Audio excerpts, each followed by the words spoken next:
Hey guys, TommyBryson here, and today I'm going to talk to you about basically the 4 rules when it comes to buying rental property. And by the way, these are not my rules because, by the way, I finished reading this book right here, and around page 219, there's a little chapter that talks about, hey, here are the 4 rental property rules when it comes to actually buying your first rental. And these rules are kind of like a little insane, but the idea is that if you ask me, Tommy, does Dave Ramsey make sense? The idea is the guy's like a multi-millionaire, so some of what he says in some way has to make sense, and what I am is non-biased. So what I do is I study information. If it makes sense, it does. If it doesn't, it doesn't. So for this video right here, I want all of you guys to comment down below and let me know exactly, hey, this makes sense, or I wouldn't do it, or I wouldn't even bother with this information. Okay guys, comment down below, let me know. And by the way, I've changed a lot, honestly.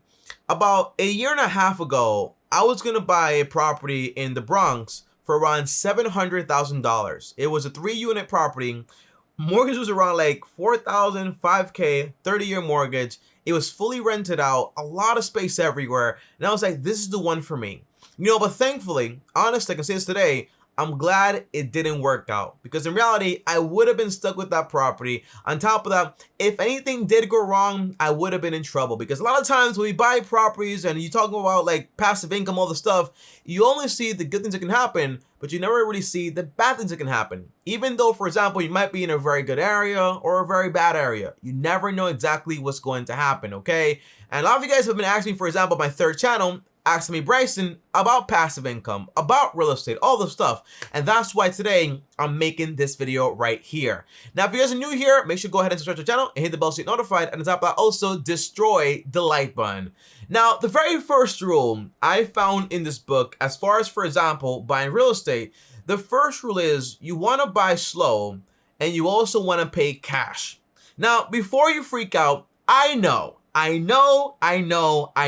Tommy, if I live in LA or New York or San Francisco or DC, whatever it is, where the average price is around like 400 or 500K, how the heck am I supposed to save up that money and pay cash for a property? It's impossible.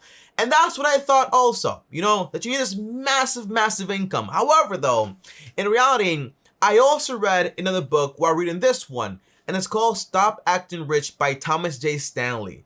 And in that book, it tells you exactly who the millionaires in America actually are. And it says, hey, the average millionaire does not buy a home that costs more than $300,000. So if the average millionaire is not doing that, why are you going out of your way and saying, hey, I'm gonna buy a $500,000 or $700K property like I was, for example, a year and a half ago? Why are you doing that? Because this is show that basically the real millionaires are not actually doing that. Now, the facts are this, guys, okay? Does this make sense? In reality, we know for a fact that, hey, Tommy, this is going to take forever, a very long time to save up the money up, okay? On top of that, why not just buy right now, put down 3.5%, a little down payment, and then basically rent it out? The tenant can pay the mortgage, and now I can pay it off within 30 years or whatever it is, okay? And still make a small margin of profit, but you also have a large margin for potential error, right? That's the core idea. So if you ask me, Tommy, would you do this right here? Would you wait until you have all the cash to actually be ready? But don't tell me based on your income. What if you have, for example, a smaller income? Let's say you have, for example, a 50K income. And let's say, for example, by the way, my rules are this: before you get into rental properties, you should be taking care of financially yourself first. Meaning, hey, I have no debt. I have a full-blown 3 to 6 month emergency fund. I have, for example, a paid off home, and on top of that, I have a lot of money in my investment account. This way, you are okay, and you are not dependent on this property, or for example, this property could ruin your entire life. Those are my rules. So let's say, for example, if you follow these rules, and let's say you're making $50,000, right? And because everything is paid off, you have no debt, you have no mortgage, you have discretionary income, extra income of around 30% of what you actually make, right? So in this case, you have to have around, like, I don't know, like $15,000 a year to actually save up to buy this property in cash potentially. Now we know, hey, we can buy a property for around $200,000. Tommy, that's not true. In my area, the answer is if you can't afford your area, you might be able to actually move somewhere else so you can actually afford the properties.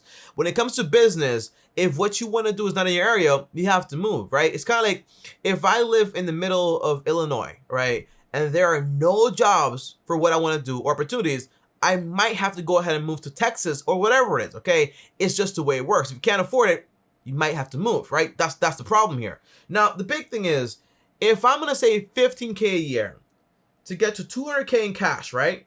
Divided by $15K, it's going to take me somewhere around 13.333333 years to actually be able to have all that money to buy a property in cash. Now, in 13 years, a lot can happen. A lot can happen. The average price could go up, the market might crash, whatever might happen, or you might not even be alive, honestly. 13 years is a very long time. And that's why I say, for example, I wouldn't follow this plan to the T. I wouldn't do it personally on a regular income. What I would do is say, hey, once I'm fully debt-free, emergency fund funded, my personal house paid off, and everything else taken care of, for example, I can say, well, I'll buy a rental property, putting down, for example, 20%. Now, let's run the numbers over here using my calculator on mortgagecalculator.com, okay? Now, this right here is going to show you everything you need to know, okay? Now, over here is a mortgage calculator by Bankrate. You can search this up. It's everywhere, and it's also free. Now, again, let's use the same exact numbers, okay? By the way, when I buy a property, when it comes to real estate, I'm going to make sure the property that I buy is no more than 33% of my monthly income. I'll put down, for example, 20% for the down payment. And lastly, I'll make sure to have at least 3 to 6 months of emergencies for that property in case anything happens, separate from my personal emergency account. This way, I'll be okay. Remember, 15-year mortgage also. Now, this property right here, let's say, for example, I found a property is $200K. 20% means, for example, $40K I need to save up, okay? Now, that means, again, if I'm saving $15,000 every single year, well, to save up $40,000 divided by $15,000, it's just going to take me around like 2.6 years. A lot sooner than, for example, let's say 13.33 years. Then I can spend, for example, another few months saving up, for example, for the emergency fund for the entire property. This way, if the roof breaks down, if I have a vacancy, if the AC unit goes down, oh my gosh, the water, whatever happens, okay? Things happen in real estate, okay? It's not that liquid. It's not that pretty all the time, okay? It's not. So now, when I buy this property, what am I going to do here? I know one thing is that basically the numbers fit based on my income, not based on having, for example, a tenant there. So if I say, well, this property is not going to cost me that much money, you should have extra money to put towards this entire mortgage every single month. Meaning the goal is to pay it off as fast as possible, not wait the full 15 years. Tommy, what about the interest? What about this? What about this saving? The answer is, don't just worry about the government incentive. Worry about yourself, building your passive income and lowering your risk potential. That's the idea here. So if I say, Tommy, well, you know what? I'm going to go ahead and put an extra 15% of my income towards this mortgage, right? So in your case, let's say you make $50,000, 0.15%. That's an extra $7,500, right? So put it right down here. But on top of that, let's say also divided by 12, that's around $625. That's how much extra you're going to pay towards this mortgage. Now, on top of that, for example, let's say you have a tenant. Tenant pays you, for example, $800 a month. Again, I like using low numbers. You don't want to use high numbers when it comes to running numbers because you never know what's going to happen. Now, $800 for rent plus, for example, $625. All this money is going to be put towards the mortgage extra because you're going to be paying the mortgage with your own money. That's the way this works. The tenant is just a bonus, okay? That way, you don't carry that much risk when you do have vacancies in the future. Now, if you're paying an extra $1,425 basically towards this whole mortgage, when do you finish this 14-year mortgage, this 15-year mortgage, guys? Well, $1,425 extra towards the mortgage. It means you get to finish, for example, in 2027. That's basically 6 years from now.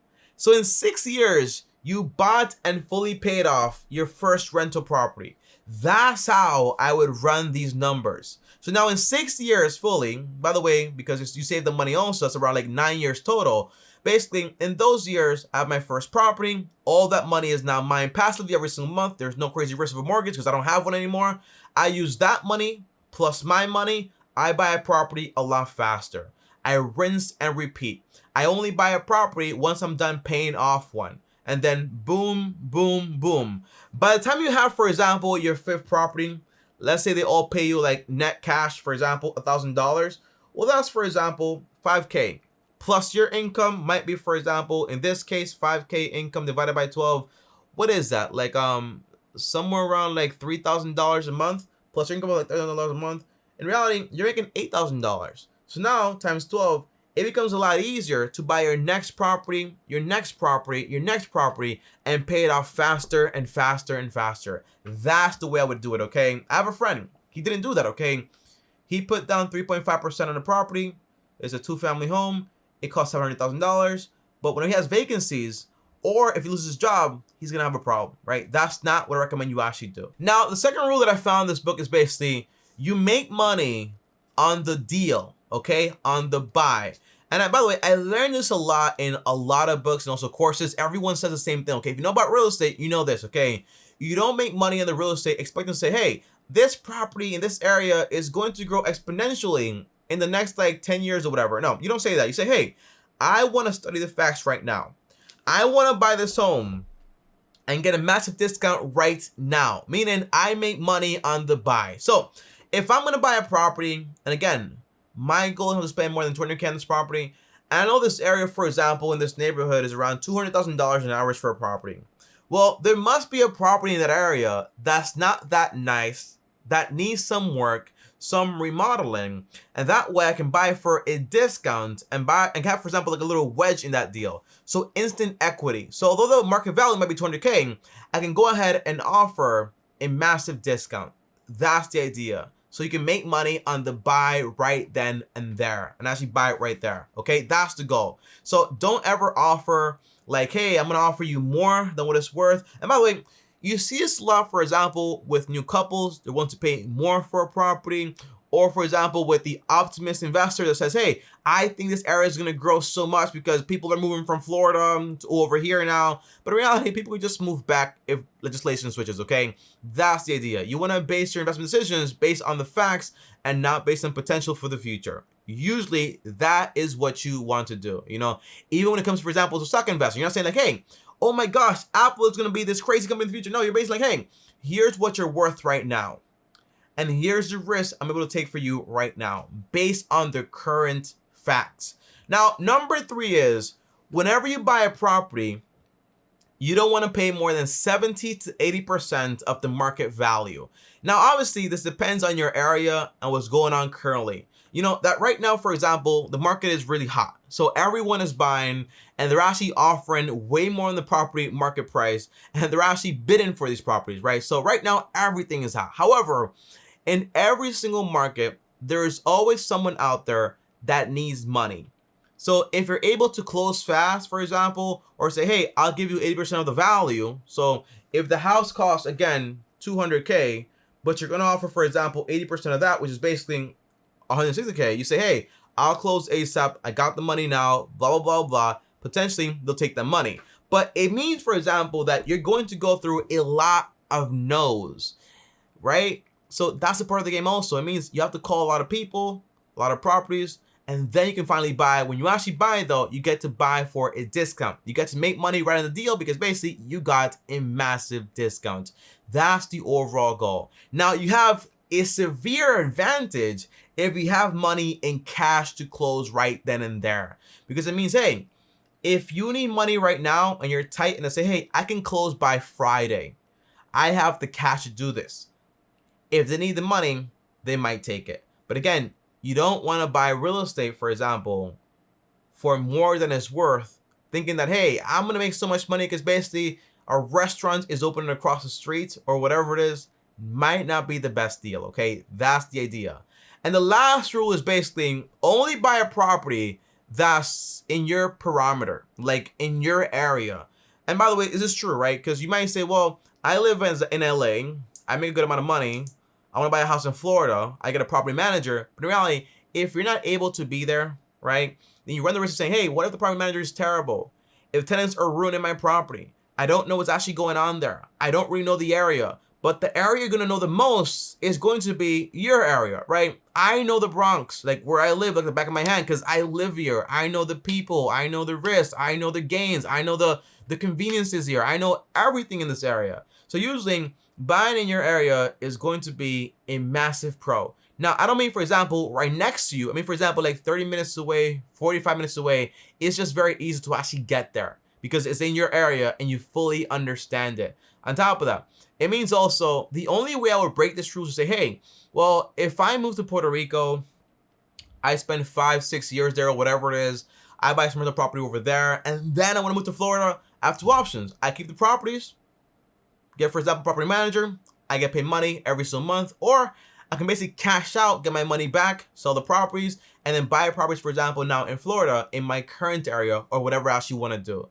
But it's important that when you buy in your area also, but not to say that you can't be successful by buying outside of an area either, okay? But it's important you understand the area. Location, location, location. But this, again, it takes a lot of work to do things the right way. To save up a lot of money for the down payment, or if you want to buy in cash, to make sure that when you buy, you basically get the win right there because you bought at a massive discount, 70-80%, right, of the property, of the market value. And then finally, that you buy in an area where you actually fully understand it. That's tough, that's hard. And by the way, guys, big thing is basically right now we see a lot of people, for example, they're buying a property very quickly, they're doing things like incredibly fast or whatever, they're building wealth, all the stuff. But potentially the goal is you want to be the turtle in this race. Meaning you want to go slow and steady, but you want to get to your goal and not have to turn back. You don't want to go in circles, go left and right, have to stop, have to go bankrupt.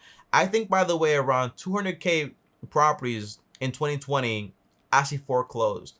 And that's because, a lot probably would have gone foreclosed if the government didn't step in or whatever. But the idea is this happens a lot, so just make sure the numbers make sense with your current situation. And that's also what I'm currently following. And right now, currently, I'm not buying real estate. Right now, I've invested enough into the market. Great.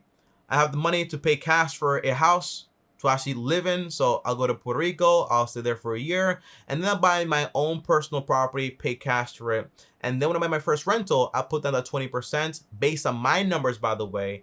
Get a tenant to put like the cherry on top. And then just basically pay it off very quickly. 1 to 2 years, 3 years, okay? And then boom, rinse, repeat, rinse, repeat. But if I said, you know what I'm gonna do, Tommy? I'm gonna grab all my money, I'm gonna buy 5-10 properties, 20%, 10% down. Hopefully I get tenants. If I don't get tenants, a problem. It's just a lot more riskier. You might make a lot of money, yes, today, but if things go wrong, you have a lot more headaches. And I'd just rather do, for example, just go slow and steady and get things done the correct way. But guys, though, comment down below and let me know. Feel free to disagree with me. Do you agree with me? Or, for example, disagree with me? And what do you actually do? And I see a lot, for example, people say, hey, I bought a duplex. I own this thing right here. My grandpa did that. He's still paying for this thing, It doesn't always go the way you think it's going to go. So that's why it's better to take care of yourself first. And then you go ahead and do everything else that you want to do. Just like for the cherry on top. That's the way I see it, okay, guys? I'll see you tomorrow. Thanks for watching. As always, like, subscribe, hit the bell, stay notified. On top of that, also, if you guys want to DM me, well, DM me right here, TommyBryson. If you want to call me, well, join me at TommyBryson. That's my third channel, link down below. I answer calls from Monday to Friday for free for 30 minutes. But again, they are getting filled up, so get in right now we possibly can. And on top of that, if you watch another video on basically my steps to financial freedom, here's that video right here. And click my face right here. See you guys tomorrow. And as always, peace.